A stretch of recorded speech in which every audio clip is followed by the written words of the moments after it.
But now we come to the first panel of the day. You're staying, I'm happy. But we have some people to join us on stage. Some of them you already met. It's Manuel Meurer, Marc Clemens und Thomas Maas.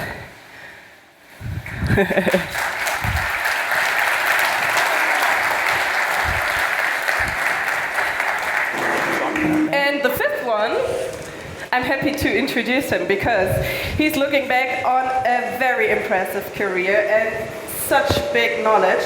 He's teaching executives at the Uni of Michigan about leading and the future of leading, and he already wrote 5 books. Please give a warm welcome for the expert of HR tech. It's Jon Younger.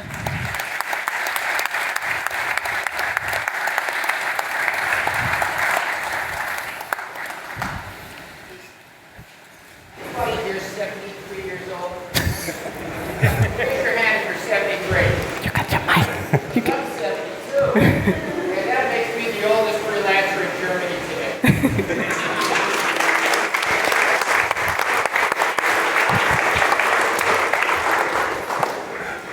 Welcome, Jon. Thank you. So amazing to have you guys with us. Really great. Thank you so much for the keynote. It has been absolutely amazing to get your insights, and could never imagine a better keynote speaker. And obviously, well, I met you, Matt, through Jon actually, because we've been working for a bit together, and obviously always followed all of your contributions on Forbes about the freelance economy. If you don't do that, just Google Jon and you will get so much information about the freelance economy, about everything that's happening globally when it comes to freelancing. So really nice to have you with us today here. For me, by the way, the greatest part of this, I don't know if it's true for you guys as well.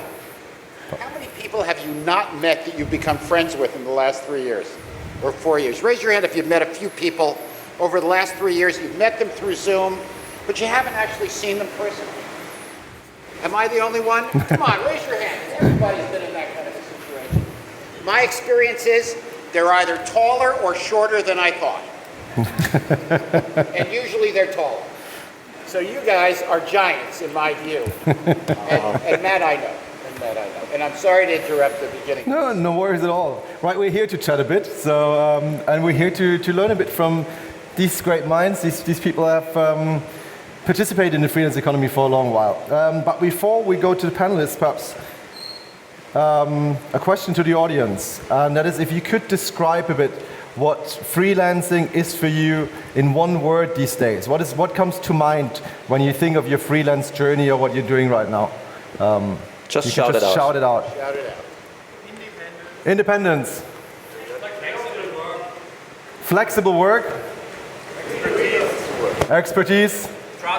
Trust. Knowledge. Knowledge transfer. Very good. Frustrating. Frustrating, exactly. Challenges. Headache, yes. Headache. What else? Tax. Yes. I hear so many men speaking, but I have not heard a lady's voice yet. How about for ladies? Innovative. What else? Say that louder. Excellent. Autonomy. Awesome, very good. Now we're going somewhere. So, well, with this, perhaps we give it to the panelists. What do you think when you think about freelancing these days? You know, for me... Oh, sorry. I'm a writer, not a speaker, so I don't do most of this stuff well.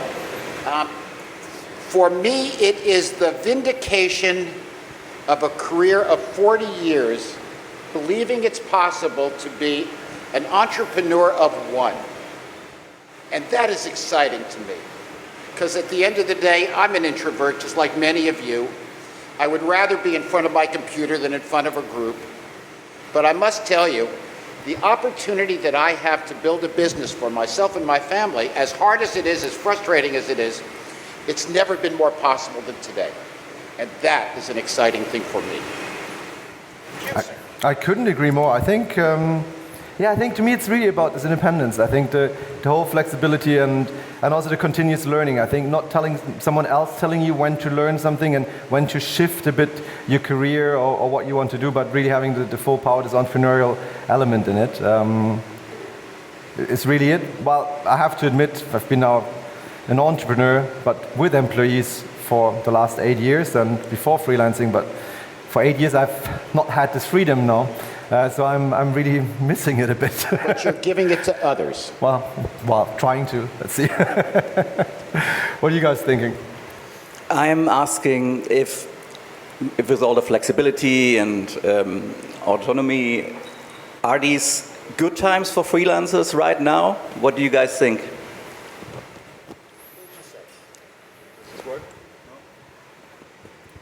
Change. I think it's good times in terms of the development. So Uplink is a community for IT freelancers, so I mostly see it from like the IT and tech standpoint.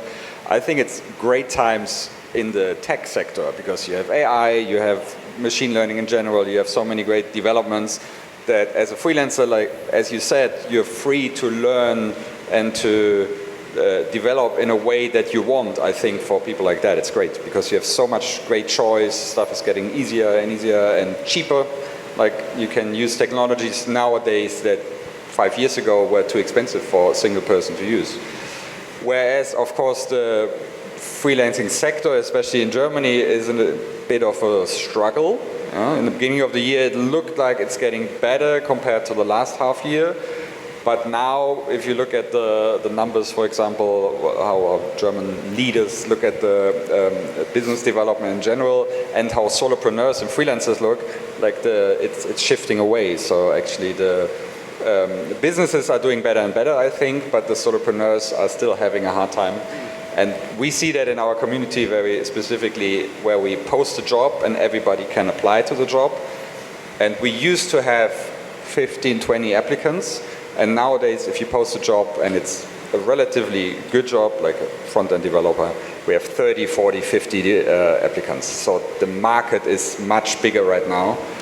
I think a lot of people also switched to freelancing because they were let go or they struggled in another job and switched to tech freelancing. So I think there are a lot of freelancers available right now, which makes it harder to get a good job or to keep your high day rate and all these things. Yeah, I would say it's the wild, wild west, and there's good and there's bad thing about that. And I would say that it's tough to make a dollar everywhere, but it's easier to make a freelance dollar than a non-freelance dollar. And so, in 2020, I mean, it was so easy. Like literally, people were throwing money. Even if you were just a startup, right? Startup, freelancer, you name it, money was cheap. Now money is really hard to get, but it's a lot easier when you show up as a freelancer with all the experience that you have, and you're a lot less risky, you're a lot cheaper, even though it's not cheaper for you. So I think, overall, it's tough to make a dollar, but it's easier as a freelancer. And the word I would use, Mark, by the way, is I would use the word impact. Not freedom, not flexibility, I say impact, because as a leader, it's been easier to make an impact as a freelancer than not. And I tried so hard to fight it. I was going down the traditional path. I'll never forget sitting at my first job going, how the hell do I make an impact? When I was freelancing, it was so much easier to do that. So that's the word I would use. Can I add some data to this? I want to, it's always easier to ask the group to be a source of data. Raise your hand if you're doing better than you thought you would this year. Raise your hand if you're doing better than you thought you would this year. Okay? Oh, that's good. Raise your hand if you're doing as well, not better than, just as well as you thought you'd do this year. And raise your hand if you feel as though you're not doing as well this year as you thought you would. So, what we're seeing is sort of three, kind of a story of three different groups. May I give you some other data that you might find interesting? And it's just because I'm old and I remember all this crap. So, the first thing is that while tech is a strong one, it's not the only strong one in Germany. You're seeing a big rise in interim and fractional work. How many of you are doing interim work or fractional work right now? Yep. very strong in Germany. I think you have to explain a bit what fractional work Yes, is. so fractional work is a percentage of your time, and interim work is a percentage of a year. So if I'm interim, I'm working as a manager, as a tech person, whatever, for a period of 12 months. Fractional, I'm the 10% CFO or whatever it is. That's growing. Second, a lot of stuff is happening in the banking sector.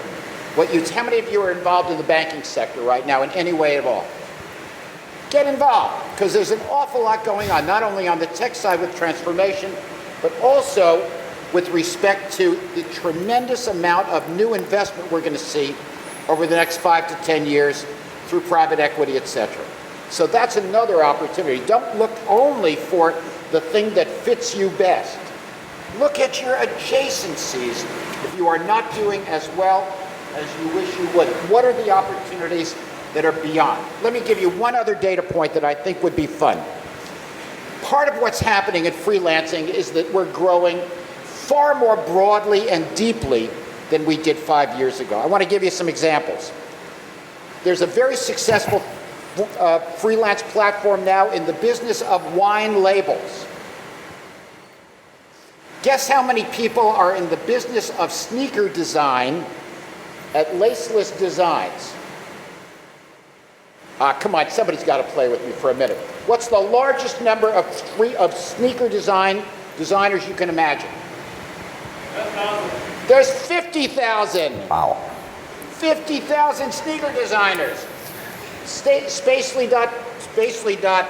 is in the business of satellites. There are 3,000 satellites creating crap around the environment every year. They're helping with that. There's a wonderful Turkish platform starting with gamers. Gamers is a whole, how many of you are involved with gamers right now? It's a whole new industry. If you're on the tech side, why are you're playing it at home? You might as well do it some work. There's a wonderful new platform for personal chefs. Guillaume from Paris is here. Guillaume, raise your hand. Guillaume's in the business of data science, and it's going very well for him and for others in that area. The message here is broaden, as you said, diversify, think creatively, because while there may not be tremendous opportunity right in front of you, I promise you there is opportunity on one side or the other of you. I fully agree, and I think there's one other part that we tend to forget. While the market clearly had a dip, so we see it especially as marketplaces and platforms, we see that we have just less jobs coming in. It doesn't necessarily mean that the employment of freelancers has massively dropped.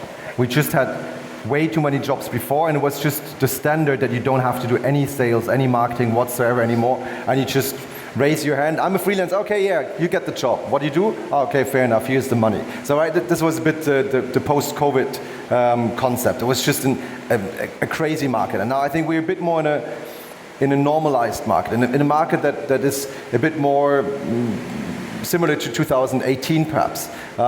So a bit less jobs, certainly less than what we would like, and certainly something that we believe that there will be a pickup again once the economy picks a bit up, and usually freelance jobs are the first ones to pick up before the fixed employment picks up.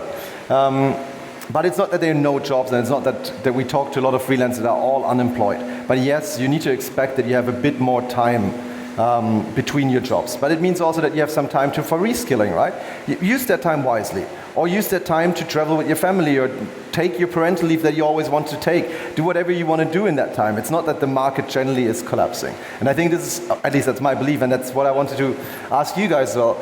What do you think? Is there a general change in the market? Is it now happening that freelancing is not en vogue anymore, and that the market is going to be ruined, or? No. If you look at the stock market, you see it's going crazy right now. If you're into stocks, you have the best time in your life. So that's one indicator that not everything is bad, right? And as you see how many new platforms are rising each day in the world, freelancing platforms, you see that there is definitely a market for freelancers also. And yeah, as just Marc said, the projects are going down, but maybe that's the new normal, and we've seen at Freelancer Map that we had like 20% less jobs in January 2024 as 5 years ago. Yeah, and you know, the last 5 years really were a drag. We had 2 big crises and one crisis still going on. So we'll have to see. We have to wait for good news, and that really could push freelancing to the maximum. Because you see, look at you guys. There are more than 500 people today here. They want to connect, they want to share their insights, and they want to learn new stuff. So you are the best. Yeah. Beweis. Thomas, if I could add,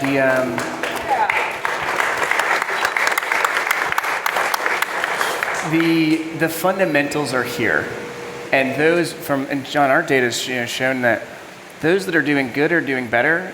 Those that had bad fundamentals but were getting away with stuff in 2020, I mean, off the map, right? Not doing well. And there's definitely been an increase in just noise. Noise meaning on the supply side, there's more freelancers, to your point, Marc, but then you don't know how to decipher them. And Jon, you actually wrote an article in like 2017 probably about we need certification, right? So it's easy when you say, hey, I'm a PhD, right? Or like I'm a 10 plus year data analyst, or at Microsoft, it was like, I'm L4. Well, freelance, we have no similar, so it's tough to really decipher the noise. And what you're seeing is, you're seeing a lot of leads. You're seeing a lot of companies saying, I'm interested, but you're not seeing the conversion happen as much. That's definitely what has changed in the last 6 months. With that said, though, the companies and the freelancers that are good at building a client relationship, that are good at scoping their offering and being very clear about what they offer, their conversion is staying the same, if not increasing, because there is more money in our space. It's just, like I said in the beginning, it's a tough dollar to make right now. No. And one interesting, I just remembered, was a discussion in our community that some people said that the more you specialize or something, in this example it was AI, of course, the more you specialize, the more you have the power to broaden like your approach and not only work for German clients, but for international clients. Because if you are somebody that says, hey, I've worked with like these and these and these AI models and set this up, it's much easier to find a client overseas or in the UK or somewhere in the EU, because they're looking for these people, and these people are hard. The harder the people are to find, the more they will hire somebody who's in another country and take into account the maybe communication difficulties or the time difference that you have. So I think these new technologies is always a chance to specialize more and broaden your potential client base, because you can then really approach companies in the US and say, okay, we're looking for you, we're looking for somebody who has exactly this knowledge and this experience, and yeah, we're going to hire you and not somebody locally. Cool. Can I raise one other thing? I want to do two things. First of all, please come at 11:15 to the Freelancer First workshop that I'm going to be leading. I don't think there's room for more than 20 or 30 or 40 people, but I want each of you. We're going to figure out how to think in new base numbers so that 500 can turn into 30. But please join us at 11:15. And one of the things that we're going to talk about is how to Sorry, Jon, we had a notice that you have to put the microphone to your mouth. Oh, sorry. Otherwise it won't be recorded. Sorry. I'm sorry. So here's what I'd like to share just before we move on, and that is there's really interesting data on the early stages of freelancing as a career, and I want to go through it with you just very quickly. And that is, how many of you have been freelancing for less than 2 years? Raise your hand if you've been freelancing less than 2 years. So the chances are somebody's drinking a lot. The chances are pretty good that in the first year you were crap. How many would raise your hand and say, yeah, I did not do a great job of freelancing in my first year? Come on, we all sucked in our first year. And we did because we were figuring it out. But what we've learned from the research is that if you can stick through it for a year and you feel good about it, you decide to take this ride. And for the next 3 years, you continue to build your career. And so if you've been a freelancer, raise your hand if you've been a freelancer for more than a few years, right, at this point. More than a few years, either side gig or full-time. You're starting to feel pretty good about how to do it, aren't you? You're starting to get the system. And then at year 5, raise your hand if you've been a freelancer for and it's year 5. This is the bitch. This is the hard one. Because it's not the question, am I good at it? It's the question, is this really what I want to do? And man, we've all gone through it. Man and lady, excuse me. We've all gone through it. How many of you are in that place now? I'm pretty good at this, but I'm not sure it's what I want to do for the rest of my life. And that's your challenge for the next few years, to figure that out. And freelancers who have been around at least 10 years feel pretty good at that point. What you can see is amazing moves in terms of satisfaction. First year, lousy satisfaction. Second year, I figured it out, big satisfaction. 5th year, I don't know if I want to do this, satisfaction drops again. And then if you decide that it works, satisfaction comes back up. So understand as we go through this that you live in a space where you're learning, deciding, testing whether this is the right thing for you. And as you do it, one of the things that you need to do, excuse me for not doing this again, is every one of you needs a personal hackathon. Every one of you needs the chance to talk to 2 or 3 people you trust, that know you, that can give you feedback on how you're doing. So with that, I turn back to you, Mark. No, absolutely fantastic. And I think you see, it's definitely worth it to do a session with Jon in the workshop room later. And if there are no chairs, worst case, we grab some from here and we just steal them, no worries. We'll find a way to get you in there. And I think you made a good transition. I want to give one more addition to the whole market outlook, and just that people leave this on a positive note. Talent shortage is going nowhere. So very simple, and talent shortage is going nowhere, and therefore companies need talent. And if you're the freelancer that can provide that skill, then they will buy your services again, right? So don't worry about that, it will be fine. Nonetheless, we spoke already a bit about key challenges, right? The challenges that freelancers have, and I think you mentioned now a few along the freelancer life cycle. What other challenges are there? What are the things that you see when you talk to freelancers, when you work with freelancers, that you think that freelancers suck at? I will say the most worst word, Scheinselbstständigkeit. This is false self-employment. Yes. Ein Raunen. Biggest challenge, false self-employment. In Germany. Misclassified. It's not a global problem, but it's definitely a German problem. We have another session afterwards, by the way, also with demographic change and talent shortage. We have a talk afterwards with the State Secretary Rolf Schmachtenberg, so also listen to that one about pension. So I would add, in looking from the outside, looking as an American into the German market, I actually think there's a cultural thing, but it's related to client relationship management. And so a principle that I always just have to swallow that I don't like is that doing the work is important, but it's not as important as how you talk about the work and how you help the client understand the work. And so commonly what I see is Americans are really good at bragging, exaggerating, and making ourselves look good, right? That's like what we're born to do. And when I look at Germans, usually they do the work, but then you look and you're like, oh, they didn't talk about it, and how do I know how good it is? But it's always better than most other regions that I've been. And that has been, I'd say, one of the biggest challenges from the German freelancer market, coming from the outside, is that as a freelancer, unfortunately, you are selling. Jon, you always use the term of shingle, right? It's like you do have to have your shingle. And unfortunately, that does mean you have to be very good at being able to express what you did, when you did it, and what the impact is. And I'd see overall freelancers, it's a never-ending game like that. So it's status updates with your client, right? It's QBRs, quarterly business reviews with your clients. So if you can combine that German execution with that client relationship management, that's a knockout. I think even before that, like how you present yourself with your CV and your website and your GitHub profile and everything else, that is something that in the good times, a lot of experienced freelancers never really had to put a lot of thought into and work into. And now they're really struggling with like, okay, especially with all these new technologies around, how do I really present myself in a way to get that first interview? Because a lot of people know, okay, with my experience in the first interview or in the whole interview process, I can convince the client that I can do the work. I can consult them, and I'm very confident and competent. But to just get there, because there's so many applicants right now, and as I said, often we post a job at Uplink, we have so many applicants, and I have to tell like 5, 6, 7 really good applicants, sorry, I couldn't forward you to the client. So small things matter, and they ask me like, why couldn't you do it? And like other profiles just look better. And I know that, of course, it's not fair, but the client will look at it and will say, this looks really good, I think I want to talk to this person. And then there's the next challenge of convincing a client. But just making your profiles look good, I think it's a huge challenge that a lot of freelancers haven't had the need to put a lot of thought into in the last years. I couldn't agree more. I think for us, for 9am, it's our main mission to really help with the whole front office to sell better and more. We have actually here, there's a stand for profile pictures if you want to do that later on.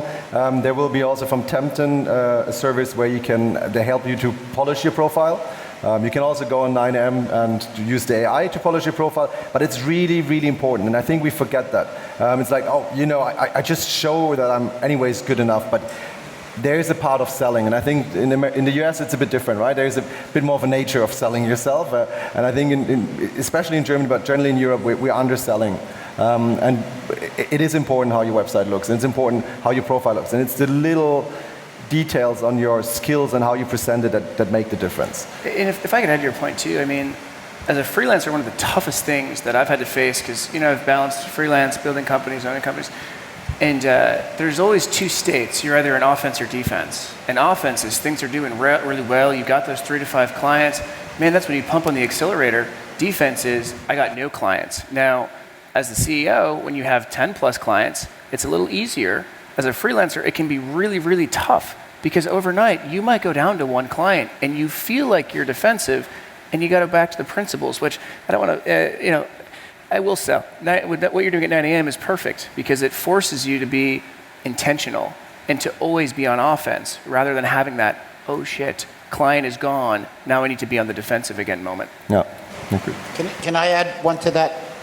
Sorry, it's so much easier asking people questions than it is trying to be smart. So let me see if we can do that for one more second.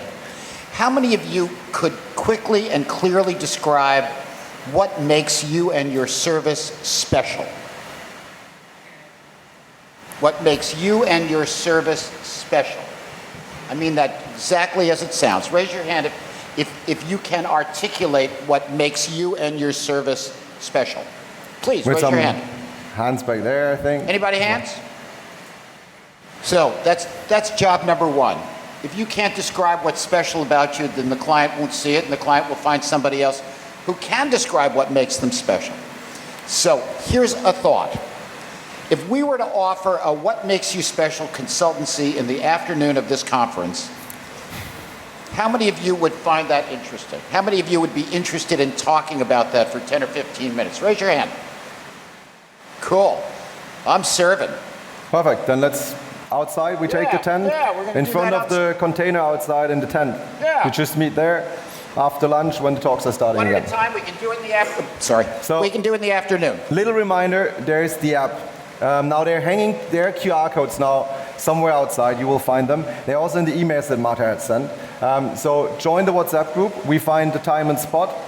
We discussed that with Marta when it would be a good moment, and we will share it on the announcements in the WhatsApp group. And you get some time with Jon. Yeah. I don't know why you'd want that, but if you do want it, I think in 15 minutes we might help you to figure out how to articulate what's special about you and your service, because it can't do anything but help. Perfect.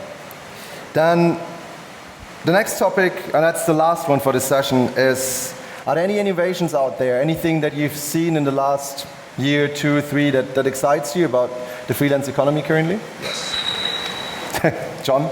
No, I'm excited, but other people should.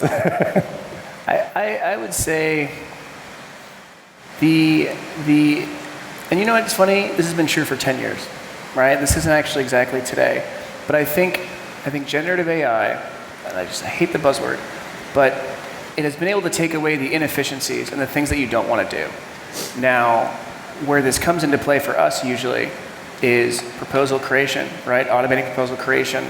I love the concept of being able to start to automate and be proactive about client discussions and client relationships. So making sure things like there's an automated message on Monday, right? I think the very, very simple, stupid automations related to client management, that's what really, really excites me. In terms of like, and Jon, keep me honest, but like in terms of platforms, like nothing is really that new. It's just we have to be better and better and better. And you know, I did, like a year and a half ago, I invested in a company and their premise was we're gonna automate freelancers. And I went, oh shit, let me invest in it so I know what he's doing. And the reality was they were automating 60% of what a freelancer does, right? And so when we look at innovation in this space right now, okay, there's incremental things that make you better, but there's nothing that really makes me jump out and go, oh no, I'm scared. It's great to automate the 60% if it's the busy work that they have to do. Yeah, to focus on what you said makes them special.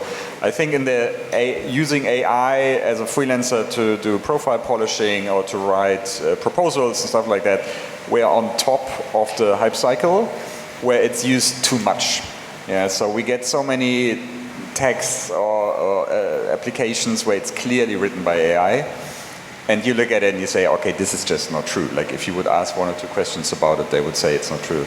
So I think we need to come off the hype cycle and then see what it's really good at, where it gets really good results and really makes sense to use ChatGPT or any AI tools for writing proposals or doing client communication. But I think in the long run, it will really take away a lot of the busy work and do more good things than do harm. Like I'll give a super quick, we have a podcast, and the podcast descriptions, oh man, that's taken away 90% of the work that I used to do. That's incredible, right? That didn't get rid of my job in the podcast, but it did save 90% of my time. So things like that, to your point, absolutely. Thomas, what do you think? I would add something, and I have the feeling that freelancing is getting popular more and more these days, and maybe also because of the talent shortage, but this is something that we see. For example, there's this new IT hub in Cyprus. I think we have a speaker, Pavlos, here who will talk about this later. And this is something that you see that is growing more and more, and this is something that excites me, to see that. For 5 years ago, when I told somebody I'm working at a platform who is doing stuff with freelancers, they looked at me, hey, what's a freelancer? And this is the point. I think it's normal to use like gig workers or freelancers to do stuff, and this is really important. And I think it doesn't, like back in the day, what would have been this kind of cowboy way of being a worker. These days, it's one part of your career. It's perfectly fine to be a freelancer for a couple of years and then be back in employment, and for them back be an entrepreneur, start an agency or whatever. So it's way more accepted or normal these days. And I think this changes obviously the situation. Yeah. I would add one other thing, and that is, this is early days. I mean, we're all in the thick of it right now, and so we experience it on a day-to-day basis. But if you sort of look back, 20 years ago, there was very little of this stuff happening. 20 years ago, Mary Meeker thought that there might be as many as 4 million freelancers in the United States. Now there are somewhat between 65 and 70 million. So what we're experiencing, oh, and by the way, I guess last year it was $2.5 trillion generated by freelancers around the world. So 15, 20 years ago, we were all on a job board. We didn't have all of the things that we now have, making it an awful lot easier for freelancing to be a viable and legitimate alternative career choice. And that is what it's become. And the wonderful thing is, it'll be a little easier for you guys, it'll be a lot easier for your kids. And what I think we're going to find over time is a pretty massive wave in favor of independent work, sometimes being full-time, sometimes being part-time, sometimes being freelance. I mean, this is a wonderful time for us to really fly our freaky flags. Very good. Fantastic. Yeah, I couldn't agree more. And I think when there's something in between all of these elements, is to me a shift that we see in the market towards more software for freelancers. So we spoke about sales and marketing, right? I don't want to make too much advertisement for 9M, but we try to do an operating system and really helping with these things, right? We see a lot of other companies out there offering factoring for freelancers to get paid on time. We see a lot of different solutions when it comes to contracting or compliance that help freelancers directly. So more and more software that is really tailor-made for freelancers to help with the freelance career, instead of having a very fragmented market of different business solutions that are actually complete overkill for solo entrepreneurship setup as freelancing is. So the last thing, and we need to keep it brief because we want to give it also a few minutes break for you guys before the next talk starts. How do you imagine freelancing be like, and how does the world of a freelancer look like in 5 or 10 years? You start. I have to go first. I really... Say what he said. I hold true to that.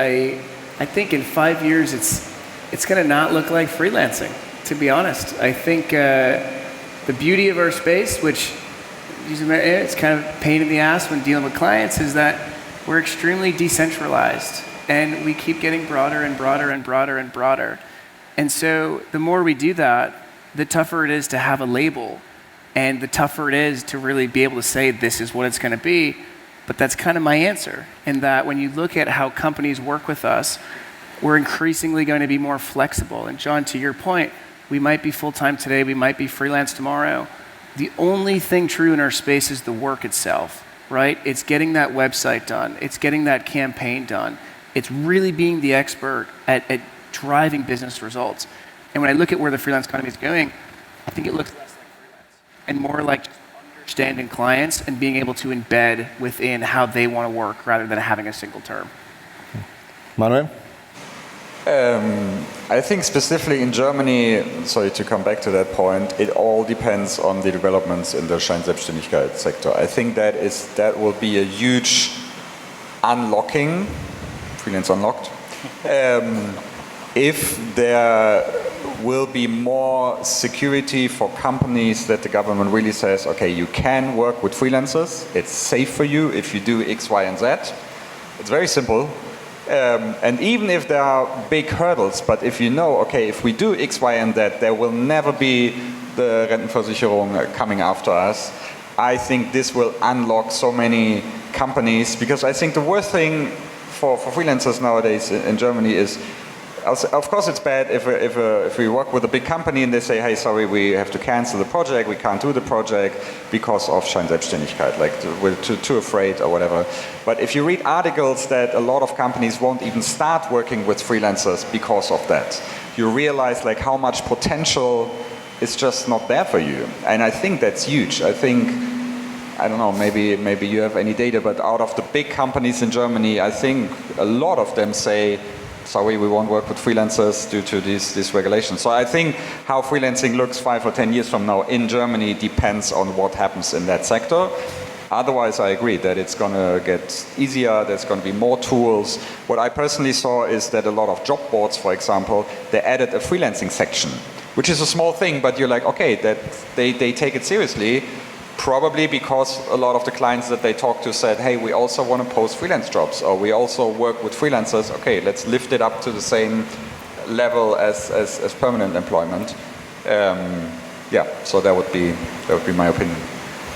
Thank you, Manuel, for taking my point, but I try to find another one. So, no, freelancing in 5 years. In my opinion, of course, the political stuff has to be regulated. This is the first issue. But globally, I think you are focused more on doing your work. That means you're not so much focused on how to create invoices and how to get paid and all that stuff. I think we talked about this already. But there will be a lot of tools for freelancers that will help them getting more focused on their work. And this is important. So, perfect. I would say more skills, more diverse types of freelancers currently. How many are in the tech sphere of the freelance here? Developers, PI, the majority. So I think more and more other people will join the freelance revolution. I'd add two things. One is it will be less lonely because we'll figure out how to organize and work together. And it's extraordinary to me how strange it is that we are by definition communitarian, and at the same time we all feel alone. That's kind of nuts. So maybe one of the things we could discover is that there's really value in working more closely together. It doesn't always have to be a platform or a marketplace. It could be a group of 5 or 6 people. But the notion is organizing ourselves to get more done. The second thing that I'd suggest as you're thinking about that is think globally. You know, I'll tell you just one quick story, and that is we have 3 dear friends. One runs a platform in Brazil called Olo. One runs a platform in the US called Uncompany. And one runs a platform in Ireland called IndieList. And they are working together on behalf of a company that's headquartered in China. That's our future. Our future is not only a future of working together in cells, but also working together globally to have, as Matt said earlier in his presentation, impact. And the more that we can get comfortable letting go of our loneliness and choosing to work together and to support each other together, I think that will be a big part of how we progress. I like that, and I think these perfect last words, community and collectives first, and push together and don't only work just alone. Thank you so much, everyone. This has been really a blast. And yes, take a 5 to 10 minute break, and then we will be back with the next talk about the pension fund.